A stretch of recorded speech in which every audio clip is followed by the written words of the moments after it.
कुख्यात गैंगस्टर हैदर अली उर्फ प्रिंस खान के आपराधिक नेटवर्क पर धनबाद पुलिस ने बड़ा प्रहार किया है।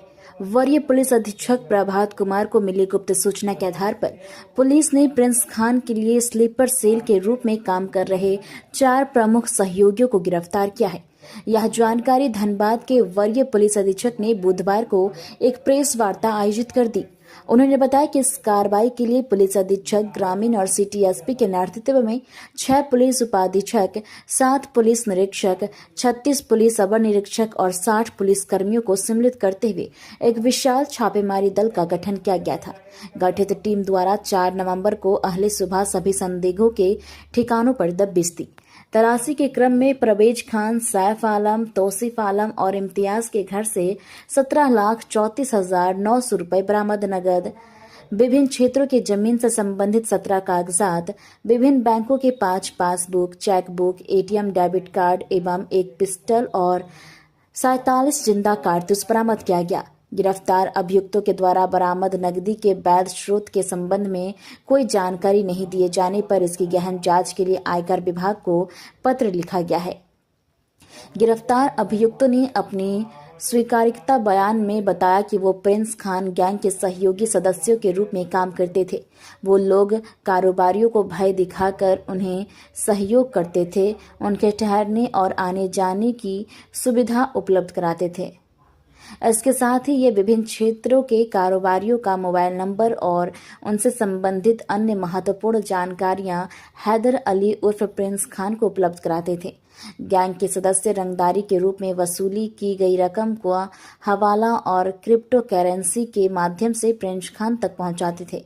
शेष रकम को प्रिंस खान के निर्देश पर बरबड्डा, गोविंदपुर और 8 लाइन क्षेत्र में जमीन कारोबार में लगाकर उसे अवैध रूप से काम करते थे। इस संबंध में सुसंगत धाराओं के अंतर्गत बैंक मोड़ थाना में कांड दर्ज कर लिया गया है और इसकी जांच की जा रही है। गई थी पहले से ही, जिसमें लगातार टीम काम कर रही थी। पिछले बार प्रिंस खान गैंग से जुड़े हुए कुछ लोग पकड़ाए थे जो किसी घटना को अंजाम दे रहे थे, लोगों को धमकी दे रहे थे।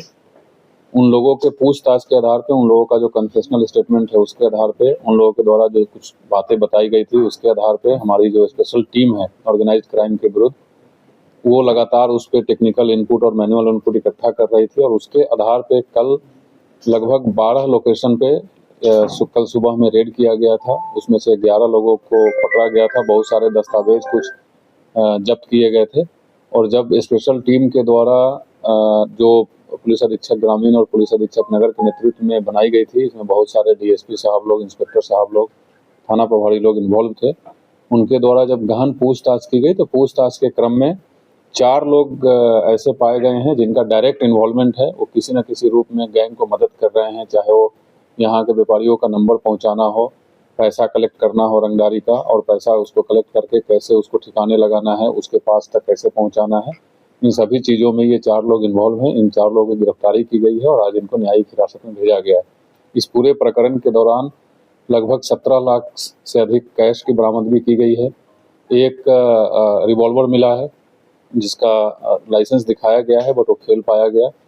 47 राउंड्स ऑफ कैट्रिज मिला है।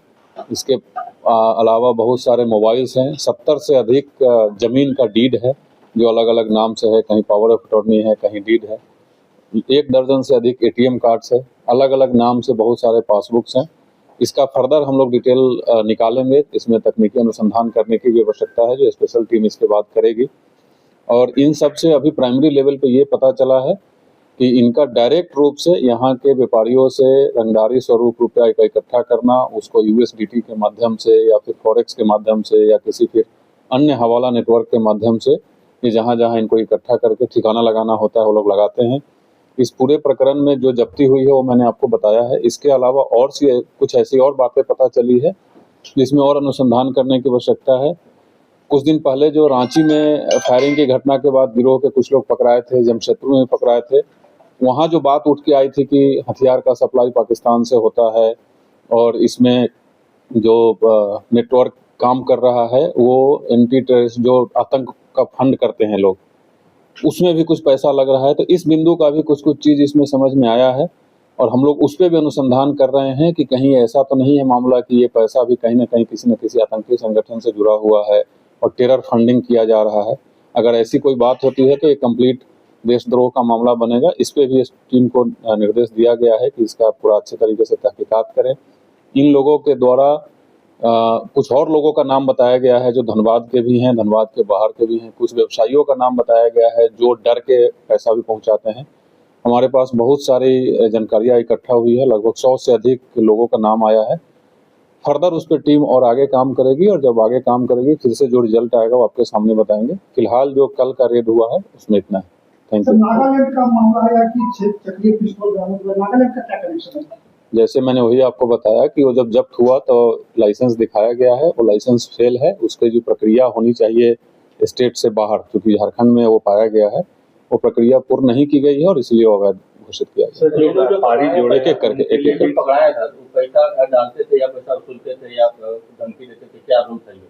सब इसमें अलग अलग लोगों का अलग अलग रोल है और कोई स्पेसिफिक ऐसा नहीं कि एक आदमी एक ही काम करता है। इनका नंबर मुहैया कराने से लेकर के, पैसा उठाने से लेकर के, पैसा ठिकाना लगाना और अलग अलग माध्यम से जो गिरोह के मेंबर हैं, सदस्य हैं या जो गिरोह का सरगना है, जो भगोड़ा है अभी, उसके कहे अनुसार जहाँ भी बोला जाता था वहाँ लोग पैसा का ठिकाना लगाते हैं।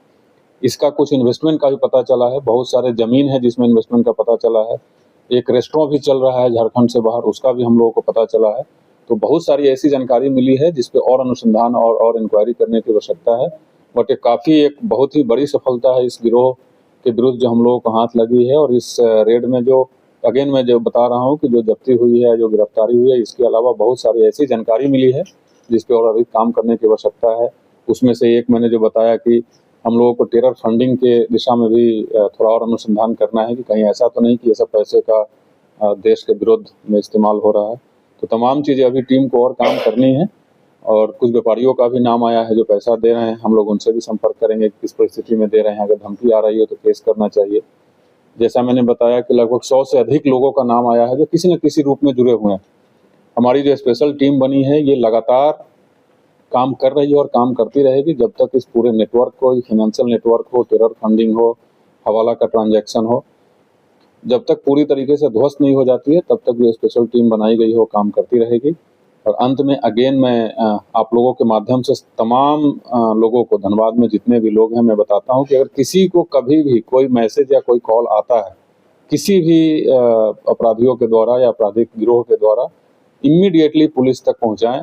पुलिस 24 घंटे आपके साथ है और मेरी जो टीम है वो किसी भी हद तक जाकर के सुरक्षा प्रदान करना, सुरक्षा इंश्योर करना और आपकी मदद करने के लिए हम लोग तैयार हैं। जो रंगदारी वसूलने का प्रयास कर रहे हैं उनको एक चौन्नी भी नहीं दे किसी कीमत में। आप अपनी गाढ़ी कमाई से फोकट में उनको पैसा देते हैं जिससे उनका मन बढ़ जाता है। पूरे जनता से मेरा अपील है कि आप लोग एकजुट होइए, हमारा साथ दीजिए और इस तरीके के जितने भी टुटपुजिए क्रिमिनल्स हैं इनको हम लोग जड़ से खत्म कर देंगे आपके सहयोग से।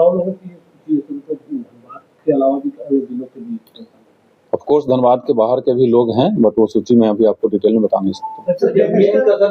गैंग का धीरे धीरे बढ़ रहा है, रांची जमशेदपुर विस्तार हो रहा है, तो सर उस तक पहुंचने के लिए सर झारखंड पुलिस नहीं ऐसा नहीं है। इसमें मैं एक चीज़ और आप लोगों को बताना चाह रहा हूँ कि आप लोगों से भी मेरा अनुरोध है कि इसको बहुत आप लोग ग्लोरीफाई मत कीजिए। ये सब बिल्कुल ही, मैं ऑन रिकॉर्ड कई बार बोला हूँ कि ये सब एकदम तुच्छे लुच्चे किस्म के लड़के लोग हैं। इनको आप लोग ग्लोरीफाई बिल्कुल मत कीजिए। इनका कोई नेटवर्क नहीं है। ये सब भोले भाले जो हमारे नौजवान साथी लोग होते हैं 18 साल 20 साल 22 साल के, वो लोग कभी कभी बहकावे में आकर के इस्तेमाल हो जाते हैं। वैसे लोगों को भी मैं अपील करता हूं, मैं लोगों के बीच जाकर के बात रखूंगा कि आप एकदम इस लुभावने ऑफर में मत आइए। तो वैसे लोग भटक रहे हैं। जहां रांची और जमशेदपुर की बात है या धनबाद के बाहर की बात है, तो कुछ ऐसे लोग हैं जो साथ में मिल करके वहां भी कुछ लोगों को धमकी दिए हैं। इसमें कोई ये सच्चाई है। बट ऐसा नहीं है कि नेटवर्क फैल रहा है। इनफैक्ट नेटवर्क काफ़ी सिक्योर रहा है। और जो भी कहीं भी, आप रांची का देख लीजिए, जमशेदपुर का देख लीजिए, धनबाद का देख लीजिए, जो कोशिश किए हैं अपराध करने का उनको सजा मिली है। और मैं अगेन ऑन रिकॉर्ड बोल रहा हूँ, कोई भी अगर गैर कानूनी काम करेगा तो जिस तरीके से वो करते हैं उसी तरीके से उनको जवाब भी मिलेगा। सर जो जमीन वो क्या रंगदारी के पैसे से खरीदे गए, ऐसा कुछ? अभी तक जो मिला है, एक आदमी के घर में अगर 70 डीड मिलता है, डेफिनेटली उसकी जांच होगी। तो जांच होने के बाद आपको बताएंगे। इंडियन करेंसी की जगह सर दूसरा करेंसी का यूज किया जा रहा था। बिल्कुल। करेंसी क्या माध्यम से? अलग अलग तरीका होता है। वो फॉरेक्स ट्रांजैक्शन है। कि जो रंगदारी स्वरूप पैसा जो वसूला जा रहा है वो इंडियन करेंसी में है और उसको जो ठिकाने लगाना है वो अलग अलग तरीके से लगाना है, तो उसकी एक अलग चैनल है। उस चैनल से जो पैसा गया है उसका सबूत हम लोगों को मिला है, उसमें और फर्दर हम लोग जांच करके उसको भी हम लोग ध्वस्त करेंगे। सिटी का प्रयोग यस, सर जमीन का जो खरीदी है उसमें क्या और भी लोग शामिल हो सकते हैं इस तरह के पैसे को खपाने के लिए? अभी जो मेरे पास जो कल के रेड के बाद जो इन्फॉर्मेशन आई है वो मैंने आप लोगों को बताया है। इस पे जैसा मैं बार बार बोल रहा हूँ कि इतनी और अधिक सूचना मिली है, जो सबूत मिले हैं उस पर और अधिक काम करने की आवश्यकता है और फिर जैसे भी जो भी सफलता मिलेगी मैं आप लोगों को बताऊंगा। कुछ डिटेल्स है जो अभी बताना ठीक नहीं है हम लोगों के। मैं फिर से बता रहा हूँ, जो SIT है वो 24/7 संगठित अपराध के विरुद्ध काम कर रही है। बहुत सारी चीजें इकट्ठा हुई है जिसका तहकीकात करना आवश्यक है। जैसे ही तहकीकात करके हम लोगों को पूरी पुष्टि हो जाएगी कौन है, कहाँ है, किसके नाम से है, उसके बाद डेफिनेटली आप लोगों को बताएंगे। जमीनें भी